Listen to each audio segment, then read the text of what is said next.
Kisah Para Rasul 16. Beginilah firman Tuhan. Timotius turut serta dengan Paulus. Paulus datang juga ke Derbe dan ke Listra. Di situ ada seorang murid bernama Timotius. Ibunya adalah seorang Yahudi dan telah menjadi percaya, sedangkan ayahnya seorang Yunani. Timotius ini dikenal baik oleh saudara-saudara di Listra dan di Ikonium. Dan Paulus mau supaya dia menyertainya dalam perjalanan. Paulus menyuruh menyunatkan dia karena orang-orang Yahudi di daerah itu, sebab setiap orang tahu bahwa bapaknya adalah orang Yunani. Paulus menyeberang ke Makedonia. Dalam perjalanan keliling dari kota ke kota, Paulus dan Silas menyampaikan keputusan-keputusan yang diambil para rasul dan para penatua di Yerusalem dengan pesan supaya jemaat-jemaat menurutinya. Demikianlah jemaat-jemaat diteguhkan dalam iman dan makin lama makin bertambah besar jumlahnya. Mereka melintasi tanah Frigia dan tanah Galilea karena Roh Kudus mencegah mereka untuk memberitakan Injil di Asia. Dan setibanya di Misia, mereka mencoba masuk ke daerah Bitinia, tetapi Roh Yesus tidak mengizinkan mereka. Setelah melintasi Misia, mereka sampai di Troas. Pada malam harinya, tampaklah oleh Paulus suatu penglihatan. Ada seorang Makedonia berdiri di situ dan berseru kepadanya. Katanya, "Menyeberanglah kemari dan tolonglah kami."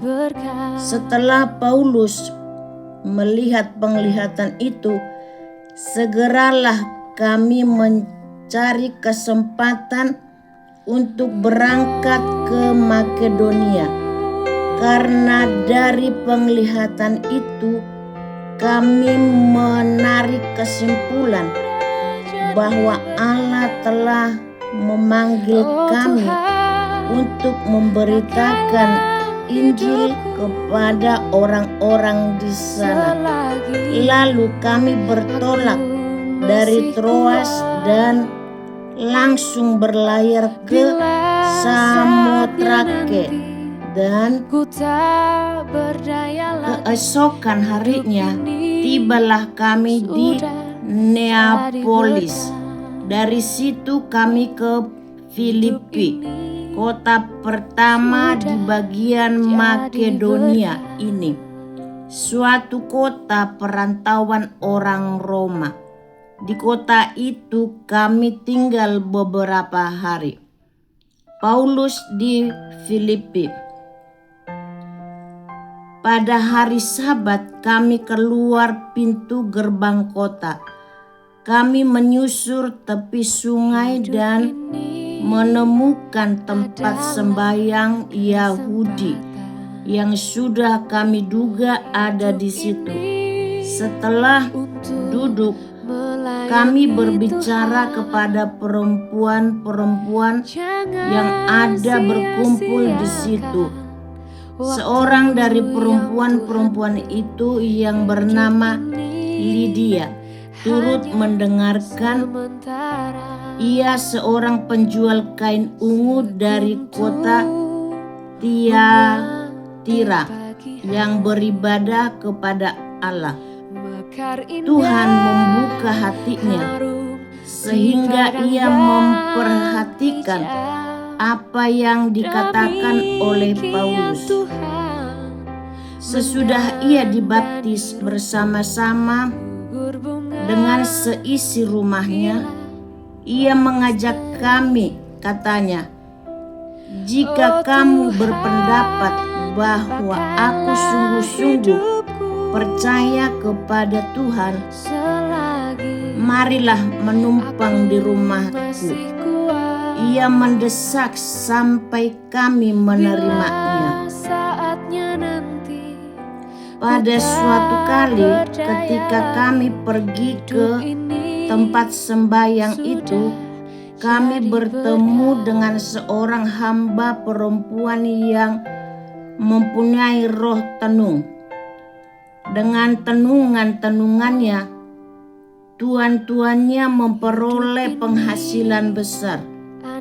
Ia mengikuti Paulus dan kami dari belakang sambil berseru.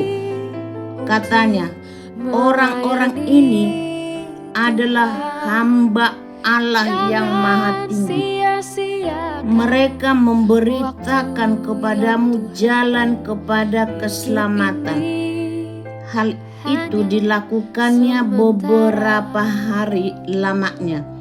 Tetapi ketika Paulus tidak tahan lagi akan gangguan itu, ia berpaling dan berkata kepada roh itu, "Demi nama Yesus Kristus, aku menyuruh engkau keluar dari perempuan ini."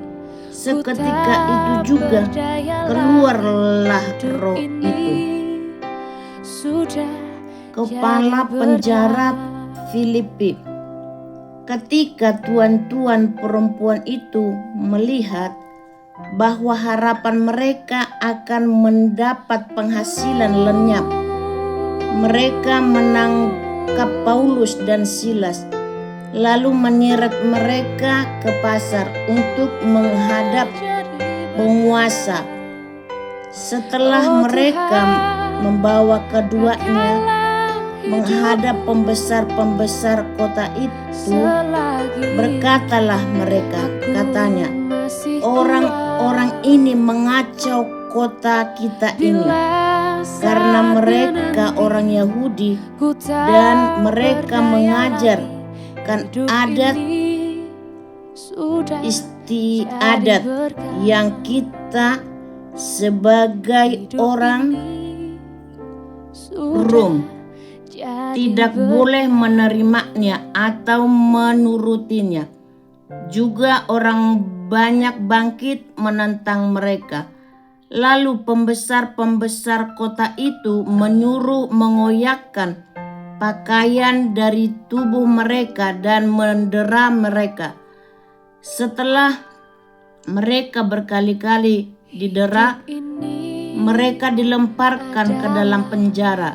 Kepala penjara diperintahkan untuk menjaga mereka dengan sungguh-sungguh sesuai dengan perintah itu.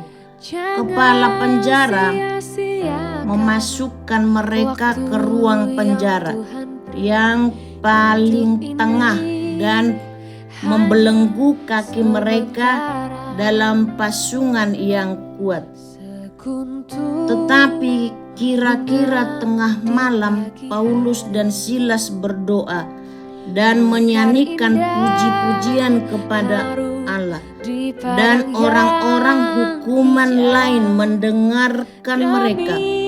Akan tetapi terjadilah gempa bumi yang hebat, sehingga sendi-sendi penjara itu goyah, dan seketika itu juga terbukalah semua pintu dan terlepaslah belenggu mereka semua. Ketika kepala penjara itu terjaga dari tidurnya dan melihat pintu-pintu penjara terbuka, ia menghunus pedangnya hendak membunuh diri karena ia menyangka bahwa orang-orang hukuman itu telah melarikan diri. Tetapi Paulus berseru dengan suara nyaring, katanya, "Jangan celakakan dirimu, sebab kami semua masih ada di sini." Kepala penjara itu menyuruh membawa suluh, lalu berlari masuk, dan dengan gemetar tersungkurlah ia di depan Paulus dan Silas. Ia mengantar mereka keluar sambil berkata, "Tuan, Tuan, apakah yang harus aku perbuat supaya aku selamat?" Jawab mereka, "Percayalah kepada Tuhan Yesus Kristus, dan engkau akan selamat, engkau dan seisi rumahmu." Lalu mereka memberitakan firman Tuhan kepadanya dan kepada semua orang yang ada di rumahnya. Pada jam itu juga kepala penjara itu membawa mereka dan membasuh bilur mereka. Seketika itu juga ia dan keluarganya memberi diri dibaptis. Lalu ia membawa mereka ke rumahnya dan menghidangkan makanan kepada mereka. Dan ia sangat bergembira bahwa ia dan seisi rumahnya telah menjadi percaya kepada Allah. Setelah hari siang, pembesar-pembesar kota menyuruh pejabat-pejabat kota pergi kepada kepala penjara dengan pesan, "Lepaskanlah kedua orang itu." Kepala penjara meneruskan pesan itu kepada Paulus. Katanya, "Pembesar-pembesar kota telah menyuruh melepaskan kamu. Jadi keluarlah kamu sekarang dan pergilah dengan selamat." Tetapi Paulus berkata kepada orang-orang itu, "Tanpa diadili, mereka telah mendera kami, warga negara Roma, di muka umum, lalu melemparkan kami ke dalam penjara.